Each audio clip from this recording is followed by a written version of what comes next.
I am Sajjad Nadeem, your tutor English 14 तारीख को। उम्मीद करता हूँ अब सब खैरियत से होंगे और अल्लाह ताला आपको खैर आफियत से रखे। तो डियर स्टूडेंट्स, आज का जो लेक्चर है वो हम इस किसी भी टॉपिक के ऊपर नहीं करेंगे। आज हम करेंगे बात जो इम्पोर्टेंट क्वेश्चंस हैं 14 तारीख को के। यूँ समझिए कि ये गेस्ट पेपर होगा। तो उम्मीद करते हैं, कभी उम्मीद है कि इसमें से आपको कुछ ना कुछ आएगा पेपर में करने के लिए। आपकी जो 14 तारीख कोड है बुक है, इसमें ऑलमोस्ट 9 क्वेश्चंस हैं। ऑलमोस्ट 9 क्वेश्चंस हैं जो आपको आते हैं और उम्मीद है कि ये पेपर में आएंगे आपको। वो मैंने 9 क्वेश्चंस आपको बताने हैं, आपने उनको गौर से सुनना है और उनको अपनी कॉपी पे लिख लेना है और अपनी बुक से उनको याद कर लेना है। जितना हो सके उनको रिवाइज करें बार बार। उनमें से अक्सर जो टॉपिक्स हैं मैं आपको करवा चुका हूँ और आपने वो किए भी होंगे, दोहराए भी होंगे, तैयार भी किए होंगे। बाकी कुछ चीज़ें जो हैं वो आपको करवा देते हैं। सबसे पहले जो क्वेश्चन मैंने करवाया था आपको आस्किंग एंड आंसरिंग क्वेश्चंस का, आस्किंग एंड आंसरिंग क्वेश्चंस, ये आपको असाइनमेंट में भी आया था आपको क्वेश्चन और आपको उम्मीद है कि एनुअल पेपर में भी आएगा जो कि आपको अप्रैल में स्टार्ट हो रहे हैं। Sorry, asking and answering question आपने करने हैं। ये क्वेश्चन आपने करके जाना है। ये क्वेश्चन है, ये 20 नंबर का आ सकता है आपको पेपर में और इसको करना है आपने। उसके बाद है सीकिंग कंफर्मेशन, सीकिंग कंफर्मेशन, ठीक है। ये भी आपको सवाल करवाया जा चुका है। मैंने टोटल जो है वो 9 क्वेश्चन निकाले हुए आपके, जो आपकी अहम है बुक के लिहाज से, आपके किताब के लिहाज से, ठीक है, आपके पेपर के पॉइंट ऑफ व्यू से जो अहम क्वेश्चन है वो मैंने निकाले हुए हैं। आज सीकिंग कंफर्मेशन, सीकिंग कंफर्मेशन ये भी एक क्वेश्चन है जो आपने करना है और अच्छे तरीके से करके जाना है, ठीक है। उसके बाद जो सवाल है एग्रीइंग और डिसएग्रीइंग का, ये आपको कवर करवाया हुआ है, मैंने बता दिया है आपको पहले ऑलरेडी, ठीक है। आपको लेक्चर में समझाया भी था, वही जाके आपको समझ आई भी होगी, ठीक है। ये एक क्वेश्चन है। उसके बाद है expressing possibilities and impossibilities, expressing possibilities and impossibilities, ये एक क्वेश्चन आपने करना है और अच्छे तरीके से इनको दोहरा के जाना है। ये जो टोटल 9 क्वेश्चन हैं जो आपने करने हैं और इन 9 में से आपको 4 भी आ जाते हैं तो इंशाल्लाह आप इजीली इसमें पास हो जाएंगे, ठीक है। उसके बाद है एक्सप्रेसिंग सर्टेनिटी एंड अनसर्टेनिटी, ये क्वेश्चन भी आपको करवा दिया गया ऑलरेडी पहले, ठीक है। और एक क्वेश्चन है एक्सप्रेसिंग प्रेफरेंस एंड इंटेंशन, ठीक है। उसके बाद अपनी प्रेफरेंस और इंटेंशन शो करनी है आपने। ये अभी नहीं करवाया, आइंदा चंद एक लेक्चर्स के अंदर ये कवर करवाया जाएगा और ये इंपॉर्टेंट है क्वेश्चन, ठीक है। ये आपने करना है। उसके बाद asking, giving and refusing permission, ये आपके असाइनमेंट में भी आया हुआ था और आपने किया भी है, अच्छे तरीके से किया है। उसको दोबारा अपनी असाइनमेंट जहाँ से लिखी है उसको याद कर लेना है, ठीक है। ये कुछ तो मैंने हिस्सा कवर करवाया हुआ है और कुछ नेक्स्ट करवा दूंगा आपको मैं, ठीक है। तो ये क्वेश्चन भी बड़ा इंपॉर्टेंट है पेपर के पॉइंट ऑफ व्यू से।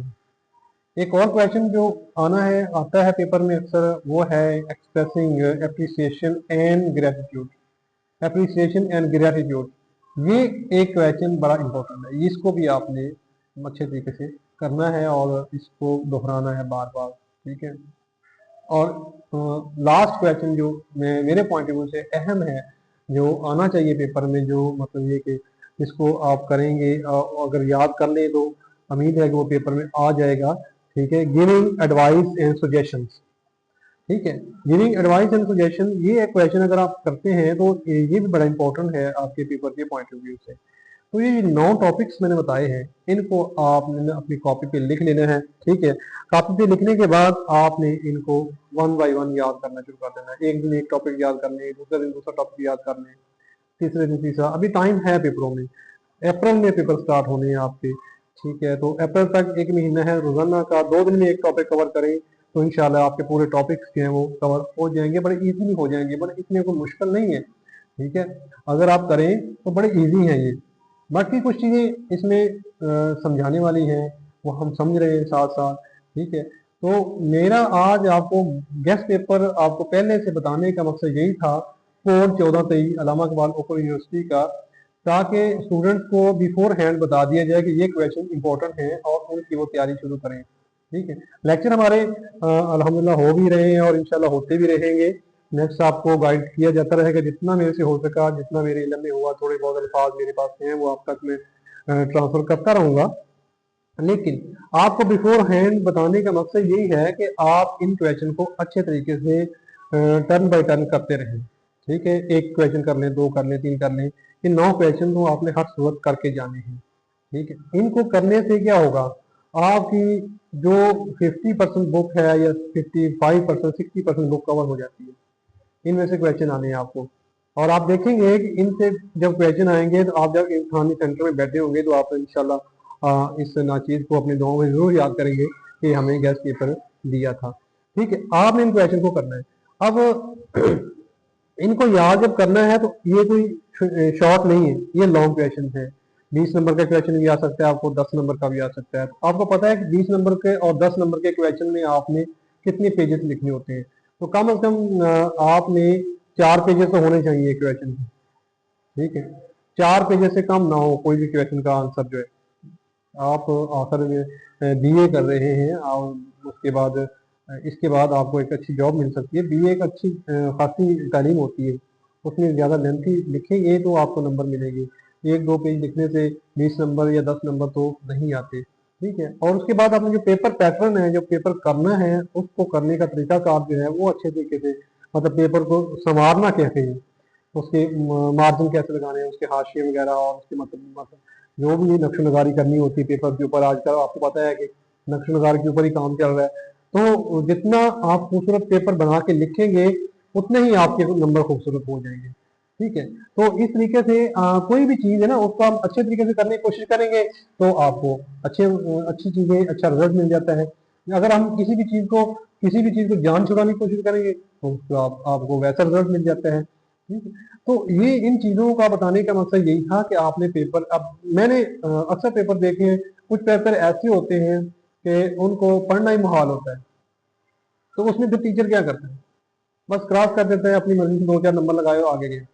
ऐसा नहीं होता। पेपर को इस तरीके से आपने संवारना है, बनाना है, लिखना है, और इस तरीके से आपने उनकी मार्जिन मार्जिन करनी है या हाशिया लगाना है कि देखने वाला, जो पेपर चेकर है, जो पेपर चेक करने वाला है, उसकी नजर टिक जाए उसके ऊपर।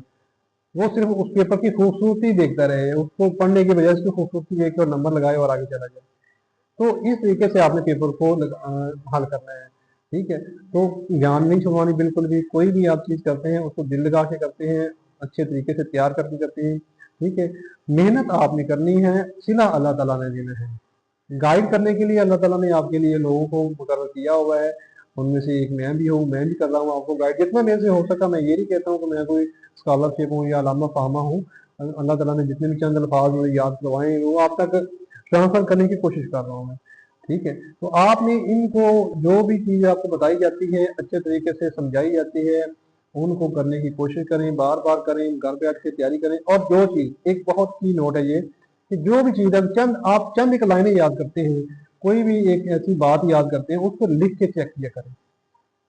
एक आपने एक सवाल याद किया, वो चाहे हाफ याद किया आपने, उसको उसी वक्त लिख के चेक करना है आपने। वो लिखना क्यों है, लिखना इसलिए है कि जब आप घर में एक दफा लिखेंगे उसमें जितनी भी मिस्टेक्स होंगी वो आप खुद निकाल लेंगे, आपको पता चल जाएगा कि आप कितना लिख रहे हैं। ये नहीं होगा, फिर आप क्या करेंगे, जब उसको दोबारा लिखेंगे पेपर में तो वो आपसे ज्यादा लिखा जाएगा, कम नहीं लिखा जाएगा, वो ज्यादा लिखा जाएगा। ठीक है, एक दफा देखिए, एक चीज आप लिखें पेपर में जाके तो आपको ना तो उनकी गलतियों का पता किसमें गलतियां क्या है, ना आपको ये पता कि आपने कितना लिखना है। ठीक है, अपने पहले एक दफा लिख के चेक कर लिया, घर में लिख के चेक कर लिया, आपको पता होगा कि मैं इतना लिख सकता हूँ।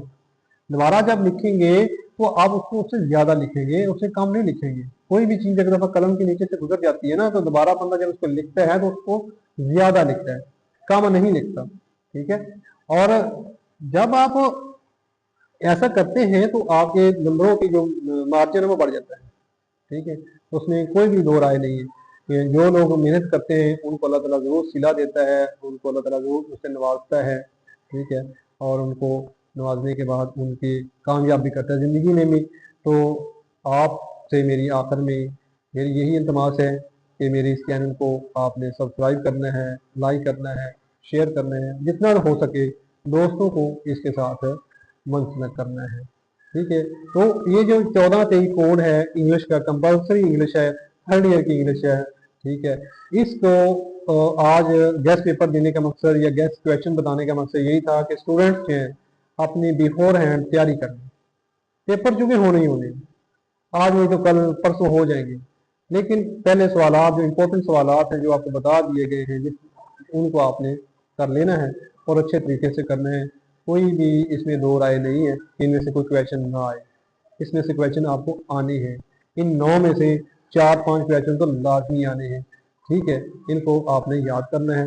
उम्मीद करता हूँ कि आपको मेरी बातें समझ आई होंगी, जो क्वेश्चन बताए हैं वो समझ आए होंगे। उनको लिख लेना है, नोट कर लेना है और उनको अपनी किताब से, अपनी बुक से, कहीं भी नोट से दोहराना शुरू कर देना है। ठीक है, अल्लाह ताला आपका हामी नासिर हो। अल्लाह ताला आपको सेहत तंदुरुस्त दे। अल्लाह हाफिज़।